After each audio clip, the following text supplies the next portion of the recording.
Os Hebreus, primeira parte. Os antigos hebreus conseguiram resistir graças a uma poderosa crença. Acreditavam ser o povo escolhido por Deus. Abraão, o primeiro hebreu. A história do povo hebreu pode ser encontrada em um livro muito especial. Alguém sabe qual é o nome do livro? É Peter Pan? A Bela Adormecida. Não. Chapeuzinho Vermelho? Nada disso. O livro é a Torá. A história conta que por volta do ano 1900 a.C., Abraão, o filho de um escultor da cidade de Ur, fez um trato com Deus, que lhe prometeu em troca as terras de Canaã. Abraão reuniu seu povo. Juntos arrumaram todas as coisas e partiram para uma longa viagem até as terras que Deus havia prometido a eles. Então os hebreus partiram rumo às terras de Canaã. Mas havia um pequeno problema. Não eram apenas os hebreus que estavam interessados nas terras de Canaã. Na verdade, muitos outros povos estavam querendo ocupar aquelas terras. A verdade é que as terras de Canaã eram muito ricas e férteis. E além disso, elas se situavam entre dois grandes reinos da época. O do Egito, no norte da África, e o da Babilônia, na Mesopotâmia.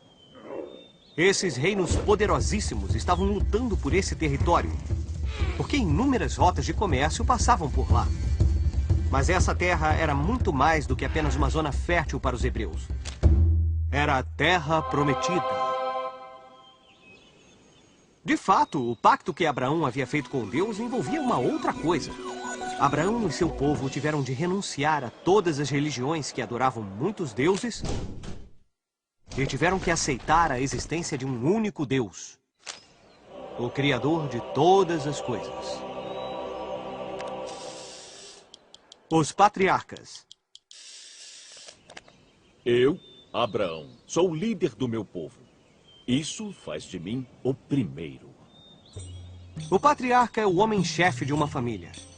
Isso significava que ele impunha as leis e também era o líder religioso.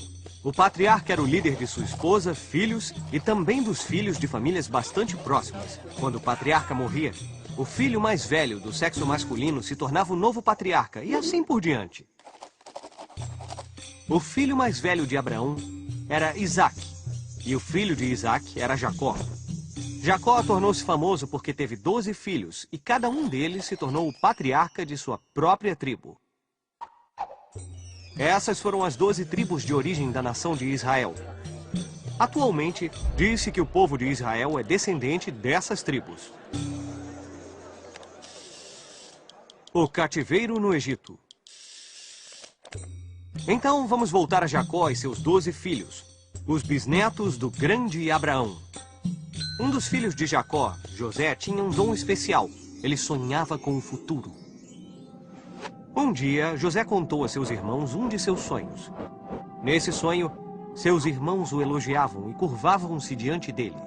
Bem, esse sonho os deixou tão zangados que eles o atiraram em um poço e depois o venderam a uma caravana de comerciantes que ia para o Egito. No Egito, José foi preso e escravizado. Mas sua capacidade de interpretar sonhos o tornou famoso e finalmente despertou a atenção do faraó. O faraó contou seus sonhos a José. Em um deles, apareciam 7 vacas gordas e muito tempo depois, 7 vacas muito magras. José advertiu o faraó que após 7 anos de abundância de alimentos, haveria 7 anos de escassez. O faraó estava convencido. Libertou José e deu-lhe um emprego. Você será meu vice-rei! Quando os anos de fome chegaram, como José havia previsto, o faraó estava preparado e tinha armazenado o suficiente para alimentar seu povo. Mas os 11 irmãos de José estavam com fome. Então viajaram com suas famílias para o Egito à procura de algo para comer. E então José cuidou deles. Mas as coisas estavam prestes a mudar. Um novo faraó havia sido eleito no Egito. E ele não era como o outro. Ele temia e desprezava os hebreus. Por isso os escravizou e os maltratou terrivelmente. Acredita-se que a escravidão no Egito durou cerca de 200 anos. Um dia, nasceu um homem que se tornaria um grande líder.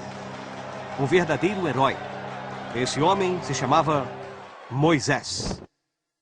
Moisés libertou os hebreus da escravidão. Seu povo deixou o Egito e passou os 40 anos seguintes vagando pelo deserto. Durante esse período, Moisés subiu ao topo do Monte Sinai, onde Deus lhe deu os 10 mandamentos. Esses mandamentos eram como um código de conduta que as pessoas deveriam seguir. Os hebreus protegiam os mandamentos na Arca da Aliança e os transportaram através do deserto. Eles acreditavam que os longos anos de peregrinação foram um teste que Deus lhes deu antes de permitir o regresso à terra prometida de Canaã. Vamos usar a nossa bússola do tempo para saber mais sobre outros códigos de conduta nos tempos antigos. Dizem que Moisés recebeu os 10 mandamentos de Deus. Essas leis eram um código de conduta que os hebreus deviam seguir. Os 10 mandamentos eram tão importantes que o grande templo de Jerusalém foi construído para protegê-los. E por que esses mandamentos eram tão importantes? Não seria melhor se todo mundo simplesmente fizesse o que quisesse? Claro que não, Pipo.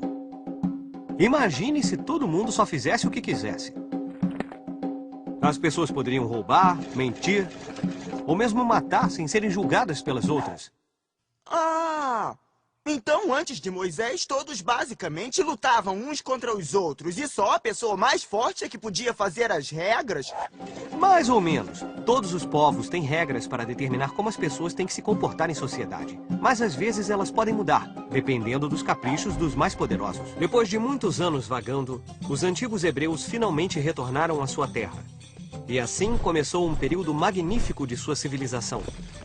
O tempo dos reis de Israel. Os hebreus precisavam escolher seu rei, então um sábio foi designado para decidir. Seu nome era Samuel. E ele resolveu que Saulo deveria ser o primeiro rei de Israel. Os hebreus precisavam de um rei forte, porque estavam sendo atacados por um monte de povos. Saulo foi um rei muito valente e derrotou os amonitas e os moabitas, mas não conseguiu derrotar os filisteus. Foi nessa época que nasceu uma grande história sobre um jovem pastor chamado Davi, que foi voluntário para lutar contra os filisteus e seu maior guerreiro, um gigante chamado Golias. Embora Davi fosse muito pequeno, ele foi capaz de derrotar Golias usando sua inteligência em vez de sua força. Davi, armado apenas com uma funda, deu um golpe certeiro no olho de Golias. Assim, após derrotar o maior guerreiro dos filisteus, Davi os expulsou e trouxe a paz ao território. Tornou-se rei de Canaã e fez de Jerusalém a capital. Depois, o filho de Davi, Salomão, tornou-se o próximo rei. Salomão dedicou sua vida à construção do Templo de Jerusalém, que foi uma das obras mais impressionantes do mundo antigo. Mas muitos povos estavam tentando conquistar Canaã. Salomão fez o seu melhor para evitar guerras e invasões. Porém, o reino estava cercado por outros povos, como os assírios, babilônios e egípcios. E todos queriam as terras férteis de Canaã. No ano de 922 a.C., Salomão morreu e Canaã virou um caos. Os hebreus não conseguiam se entender sobre como defender suas terras. Então, dividiram-nas em 2 reinos. O reino de Judá, no sul, e Israel, no norte. As invasões. Durante centenas de anos, os 2 reinos viveram separados. Por isso não tinham força suficiente para derrotar os inimigos. O reino de Israel durou quase 200 anos, até que um poderoso rei da Assíria, Sargão II, invadiu e destruiu a capital, Samaria. Os hebreus abandonaram o país e se espalharam por outras regiões. O reino de Judá durou mais tempo, até que um rei da Babilônia, Nabucodonosor II, invadiu a cidade santa de Jerusalém. Ele destruiu o templo construído por Salomão e expulsou todo o povo para a Babilônia. Esse período obscuro foi a primeira diáspora. Durante esses anos, as disputas entre os antigos hebreus dos 2 reinos foram esquecidas, e todos os descendentes de Abraão passaram a ser chamados de povo judeu. Mas tiveram que esperar mais 50 anos, até o ano de 539 a.C., para que os cidadãos de Judá capturados fossem libertados pelos persas. Os judeus voltaram para a cidade santa de Jerusalém, onde reconstituíram o famoso templo construído por Salomão. Todas as dificuldades que tinham superado tornaram suas convicções ainda mais fortes, e gradualmente eles foram se isolando dos outros povos. Eles escreveram muitas histórias de seu passado e os mandamentos santos de sua religião. Essas histórias e ensinamentos foram reunidos em um livro chamado Torá.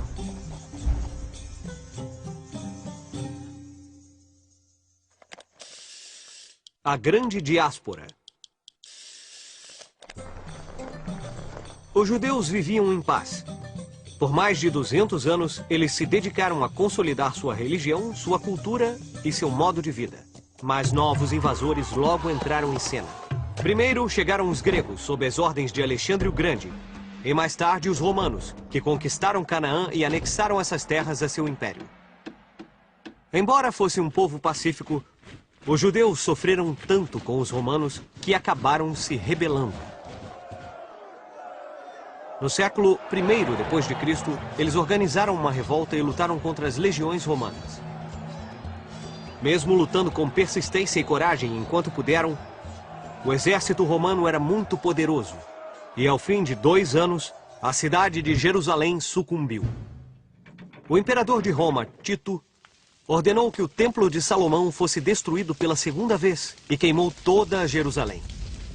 Os poucos judeus que sobreviveram fugiram da cidade e se espalharam pelo mundo inteiro em busca de outro lugar para morar. Mais uma vez, os judeus eram um povo sem pátria. Um grande grupo de judeus seguiu em direção à Península Ibérica. Eles passaram pela África do Norte e na península começaram uma nova vida. Essas pessoas foram chamadas de sefarditas e viveram lá por muitos anos. Mas no século XV foram novamente expulsos pelos reis católicos da Espanha e de Portugal, que os viam como uma ameaça às suas crenças. Os sefarditas tiveram de se dispersar mais uma vez. A Terra Prometida. Nos séculos posteriores, os judeus continuaram a se dispersar por todo o mundo. Encontraram novos lugares para viver, mas sempre sonhavam em voltar para as terras de Canaã. Às vezes, eles eram convocados a se reunir e a voltar para sua terra. Mas como as pessoas estavam tão espalhadas ao redor do mundo, era muito difícil fazer com que todos se juntassem de novo. Felizmente, as convicções e os rituais do povo judeu continuavam a mantê-los unidos. Uma das práticas mais importantes era a leitura da Torá, que corresponde aos primeiros 5 livros da Bíblia. O povo judeu, até hoje, se reúne para celebrar todo sábado, que é considerado o dia mais importante da semana. Esse dia foi reservado para o descanso, assim como Deus descansou depois de criar o mundo. Outros costumes mantiveram a memória da Terra Santa viva. Em casamentos, por exemplo, um vidro é quebrado para lembrar as pessoas que a felicidade nunca será completa, até que o Templo de Salomão seja reconstruído. Além disso, durante o casamento, o rabino recita 7 bênçãos e, nas últimas, pede um rápido retorno à Terra Prometida. Ao longo dos anos, muitas nações e povos sofreram perseguições semelhantes e desapareceram nas brumas da história. Mas isso não ocorreu com os judeus, que conseguiram sobreviver graças à sua força interior, sua capacidade de superar adversidades e sua fé em um Deus que eles acreditam que há muito tempo os escolheu.